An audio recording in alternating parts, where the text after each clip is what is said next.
Bonjour la famille, bienvenue dans cette nouvelle vidéo, une vidéo très intéressante et je vous recommande de la partager au maximum.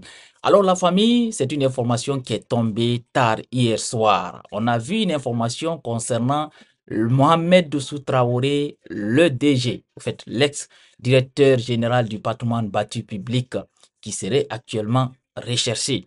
Alors les informations annonce aussi comme quoi il y aurait eu un mandat d'arrêt international qui a été émis contre cet individu.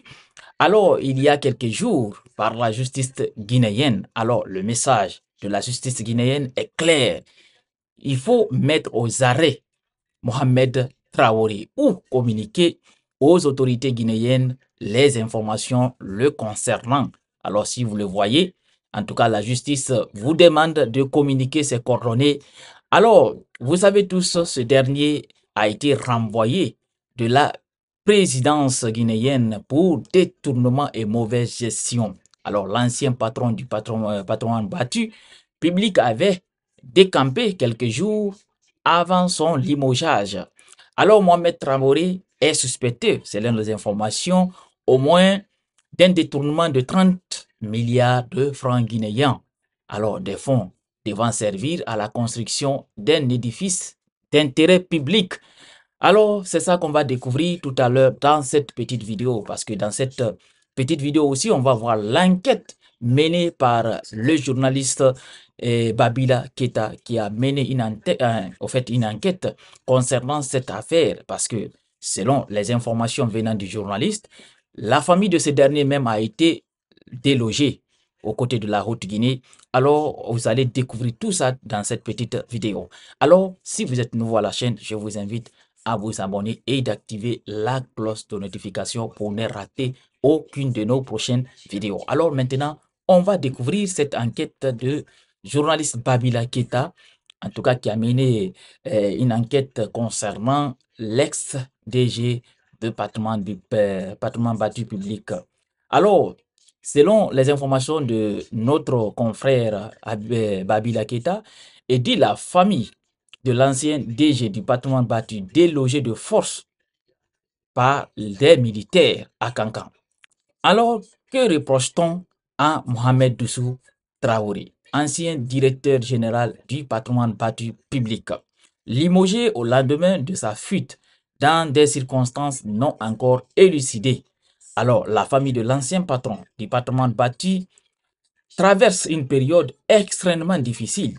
À Conakry, sa résidence privée a été investie par des éléments du groupement des forces spéciales qui ont violemment expulsé sa famille, leur infligeant des tortures physiques et morales, sans réquisition ni mandat.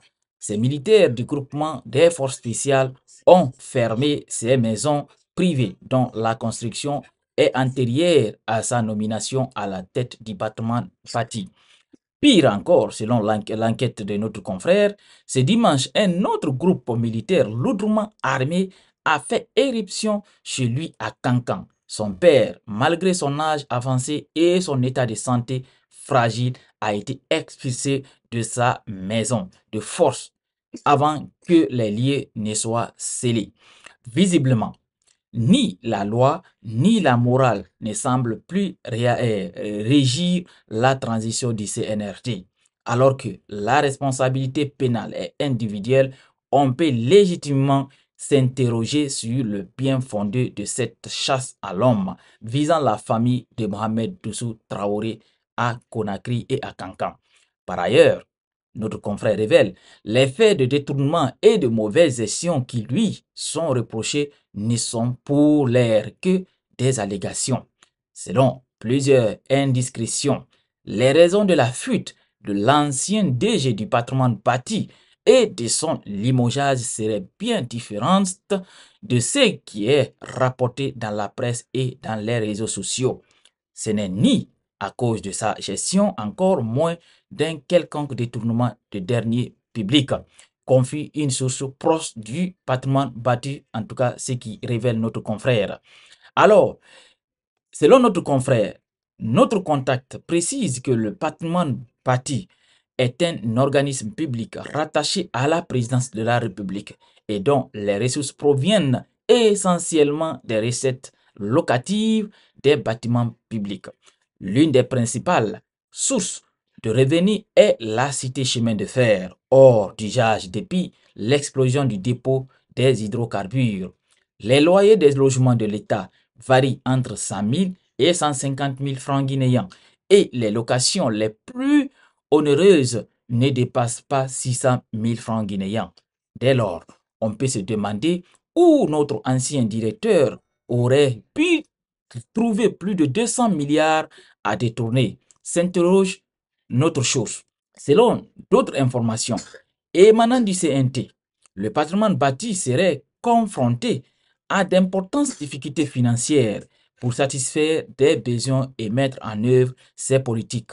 Une enquête parlementaire du CNT aurait d'ailleurs rendu un rapport faisant état de cette situation. On continue avec l'enquête de notre confrère.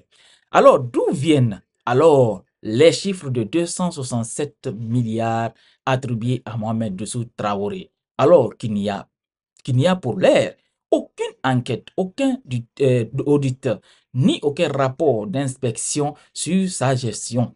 Pourquoi les militaires continuent-ils de menacer sa famille au point de la déloger et de fermer ses domiciles privés? Les autorités de la transition se doivent de répondre à ces questions légitimes. À défaut d'ordonner l'arrêt de cette chasse à l'homme contre des citoyens paisibles qui n'ont aucun lien contractuel avec l'État et qui ne font l'objet d'aucune poursuite judiciaire.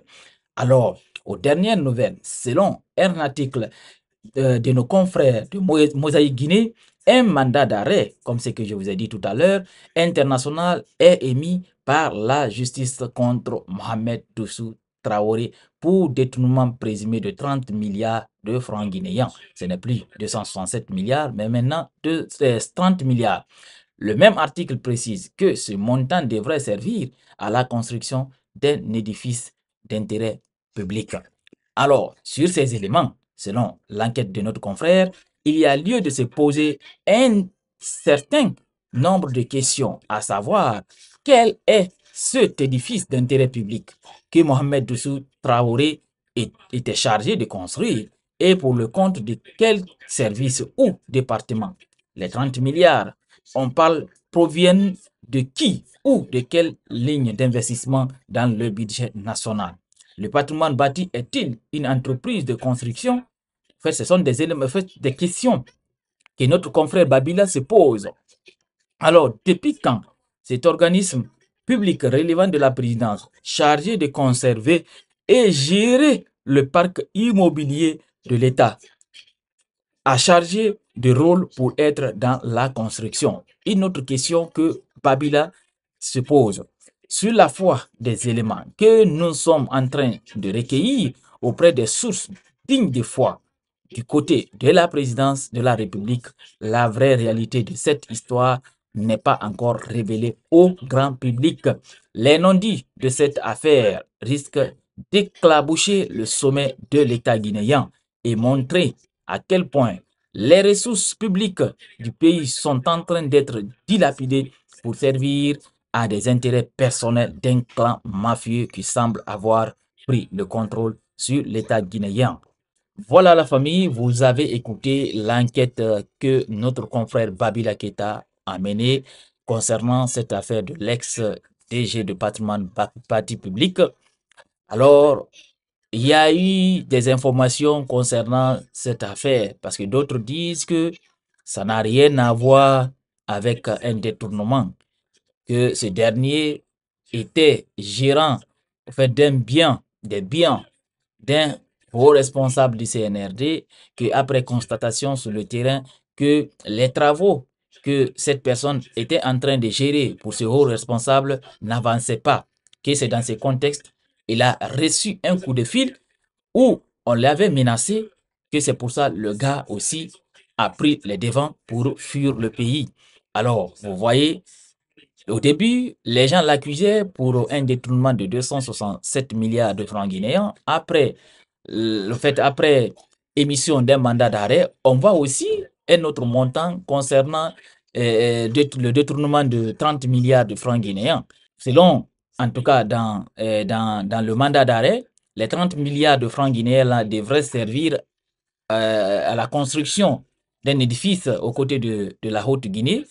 Je ne sais pas de quel édifice. Ça aussi, il faut qu'on puisse nous éclairer, en tout cas.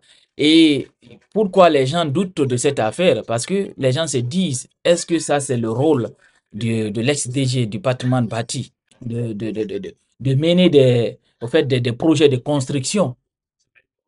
Parce que selon les informations, ces derniers seraient chargés seulement de récolter, au fait, de recevoir les loyers de l'État. Par exemple, là où les cadres logent ou bien des bureaux de services publics qui payent ces loyers-là, patrimoine bâti était chargé juste pour recevoir, au fait, le montant des loyers. Alors, toujours selon l'enquête de notre confrère Babila, ces loyers-là même ne dépassaient pas 600 000. 600 000, il y a d'autres qui étaient payés à 150 000, à 100 000 et jusqu'à 600 000. Alors, pourquoi on peut l'accuser de détournement d'un tel montant? On reste à l'écoute parce que c'est une affaire qui est loin d'être terminée. Peut-être l'individu même qui est accusé, peut-être un jour il prendra la parole pour nous dire toute la vérité, en tout cas dans cette affaire. Partagez cette petite vidéo au maximum, on se reprend très bientôt pour une nouvelle autre vidéo.